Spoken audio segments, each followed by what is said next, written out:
fortunate enough to work with some big tech companies like LinkedIn, Google, Microsoft. Time when I used to start a, let's say, personal project, most of the time I used to just delete the test folder because most of the YouTube tutorials just say that for now, let's skip the test part. And in LinkedIn, I was exactly exposed to that. So we used to use Custo logs there, right? Similar logging framework we used to have in Microsoft as well. So at that point of time, I realized that, okay, not every service is going to have logs forever. There is going to be like a certain time only till when a particular type of a log is going to be present. Pretty interesting and pretty new learning. That was kind of like a very first time thing for me that I thought I would like to maybe discuss in a video with all of you guys. So after graduating from college, I was fortunate enough to work with some big tech companies like LinkedIn, Google, Microsoft. And in the past 5 to 5.5 years, there were a lot of learnings, right? I was able to see myself grow as a software engineer. But among all of these learnings, I would say there were some pretty interesting and pretty new learnings that was kind of like a very first time thing for me that I thought I would like to maybe discuss in a video with all of you guys. So in this video, I'll talk about some key important engineering and I would say software engineering principles and concepts that I was actually exposed to in these companies through different projects. What were those and what they actually made me learn? I'll talk about that in this video. I hope this will give you a lot of context on if, let's say, you work with these big tech giants, what kind of learning you actually get. So without any further ado, let's just start. But before starting the video, if you have not yet subscribed to the channel, please do consider subscribing because we are going to put some really awesome content coming up ahead regarding tech and career. So let's just start. So I would say this was something that I also got exposed to while my journey through GSOC.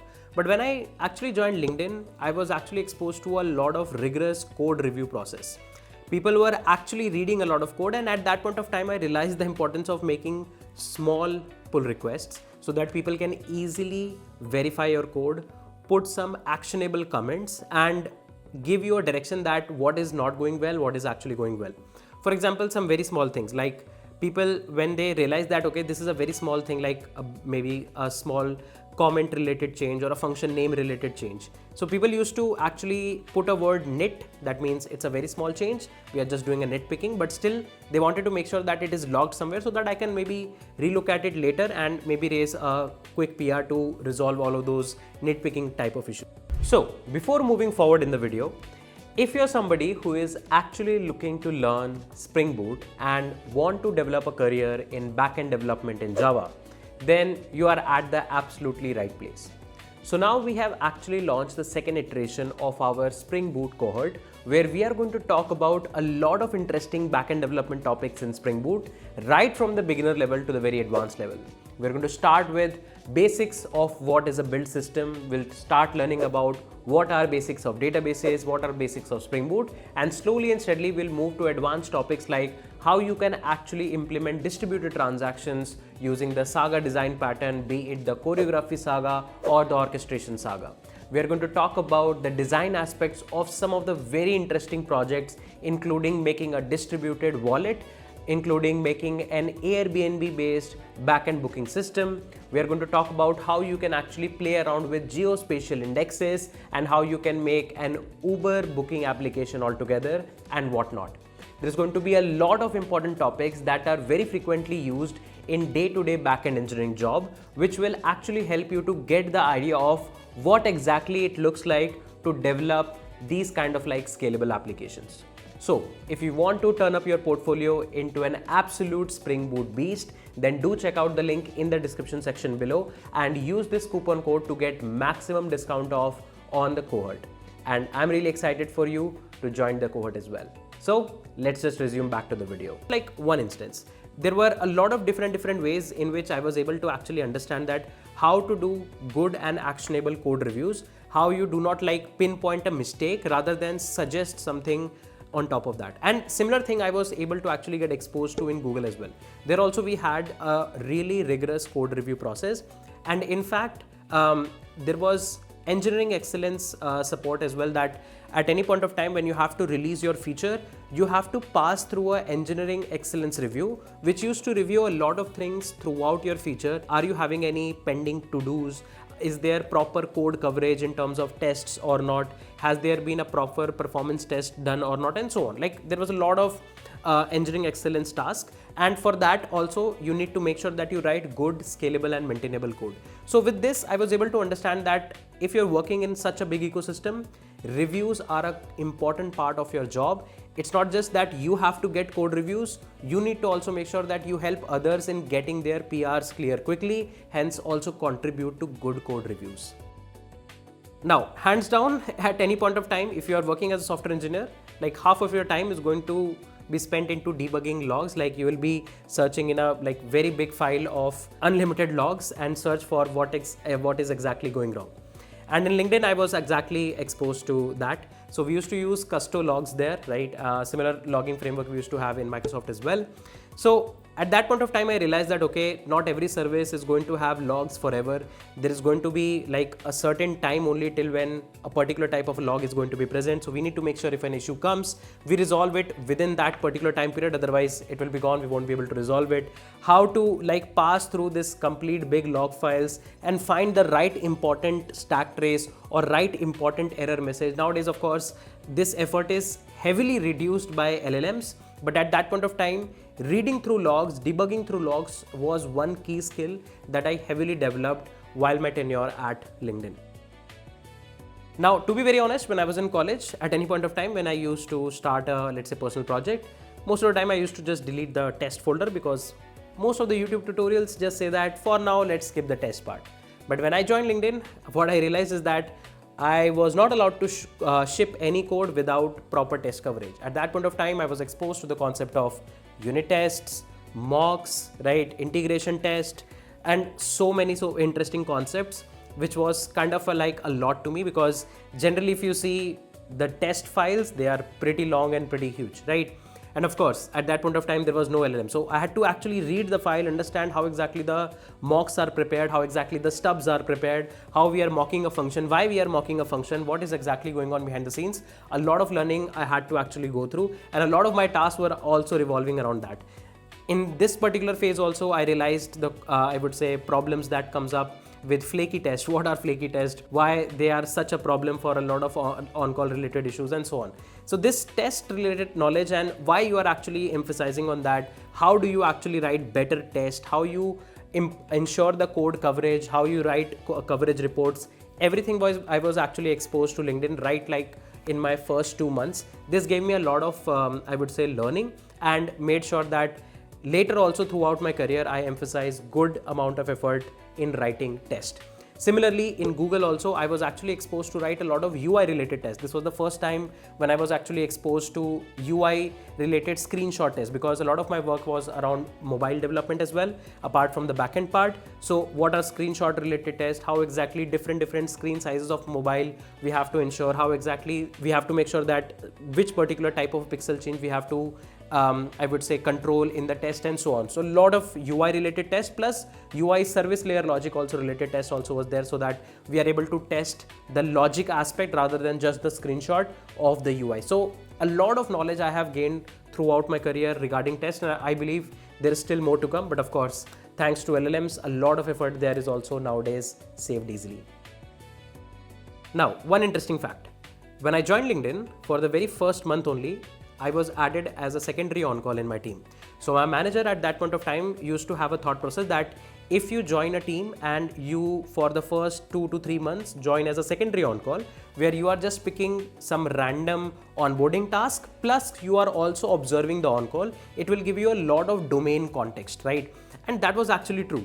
I have seen a lot of teams where people just join from 6 to 8 months, they don't get an on-call, and after 8 months, they are actually exposed to on-call. But this time in my team, and considering the fact that this is my first year as a full-time software engineer, and in the very first month, I am like a secondary on-call. So I was getting pagers. I was actually involved in on-call transfers, and for like first 2 months, I was secondary on-call. So every on-call transfer, I am there like every 2 weeks. Then how exactly the severity of every issue is picked, how exactly debugging throughout this big code bases is done, throughout these, all of these log efforts are done and so on. All of this I was actually exposed to.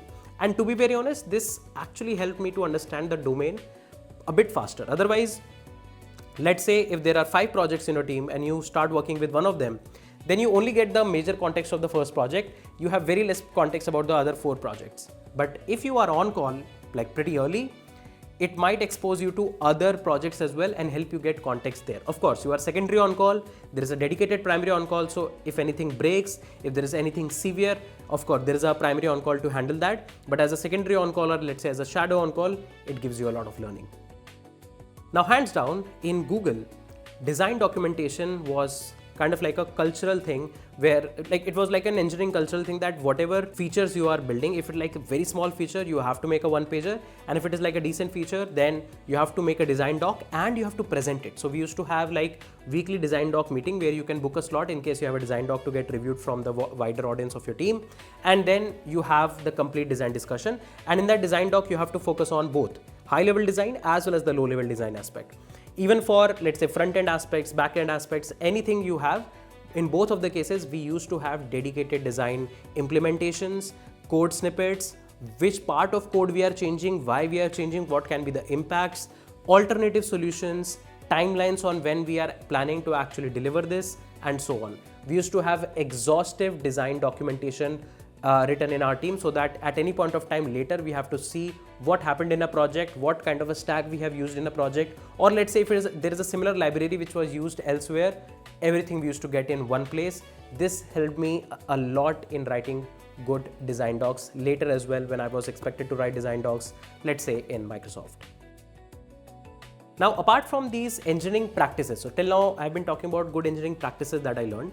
Apart from that, there were some like interesting engineering concepts also that I learned throughout my career. For example, in Google, I was exposed to gRPC, protocol buffers, and I was like in love with that. It was so easy to understand what parameters are actually coming in a particular RPC, what is the response structure, the classes, builder classes were already there, it was pretty fast, the performance aspects were good. So gRPC was one very interesting thing, and in fact later in Microsoft also, few part of our services used to use gRPC, which was kind of like very interesting.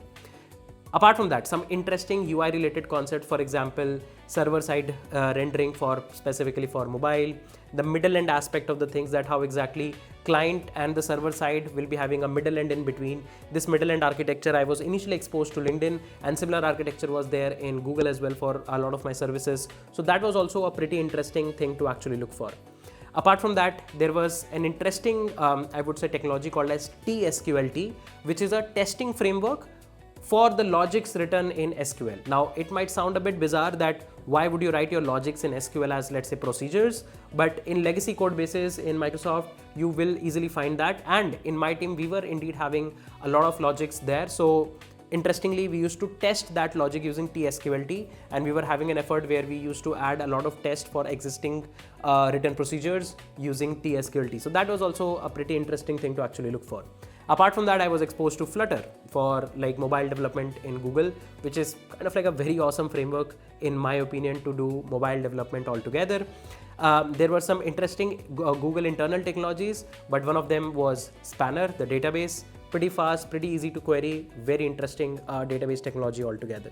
In LinkedIn, we used to have dedicated SQL like Oracle SQL. So of course, the friction of learning that was way less when you compare to other things, but a lot of Java related development used to happen in LinkedIn, it used to happen in Google. So how exactly you write good Java code, streams, lambdas, how you use these stream APIs to actually write efficient code and like, let's say, reduce a logic with like very small snippet, how you interestingly use different Java packages, how testing is going to be done. And interestingly, all of this Java knowledge was very easily transferable to C# when I started working with Microsoft, because majority of the code there was in C# and Python.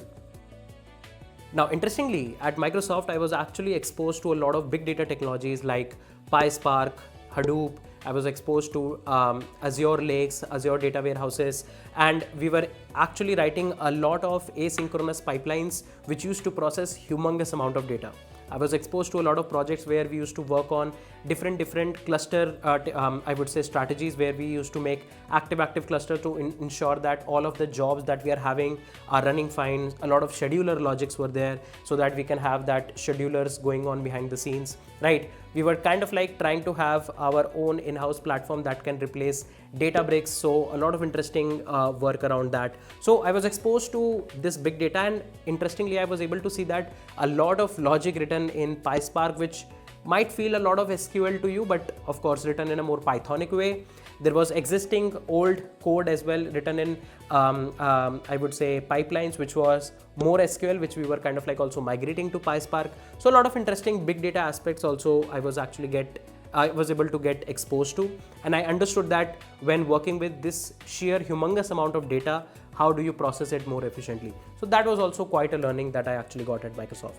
So right from debugging, design, ensuring reliability, understanding how to write efficient, clean, scalable APIs, data modeling and whatnot, I was exposed to a lot of things, and I'm definitely thankful to the fact that I was able to work on some really interesting project with some really interesting, I would say, tech stack and some really good engineers altogether. So this was some of my major learnings as a software engineer for the last 5 to 5.5 years. Do let me know in the comment section if you liked any particular aspect of this, and also do let me know in the comment section if you want to see some similar videos around my experience as a software engineer. Till then, take care, bye bye. I am Sanket Singh, signing off.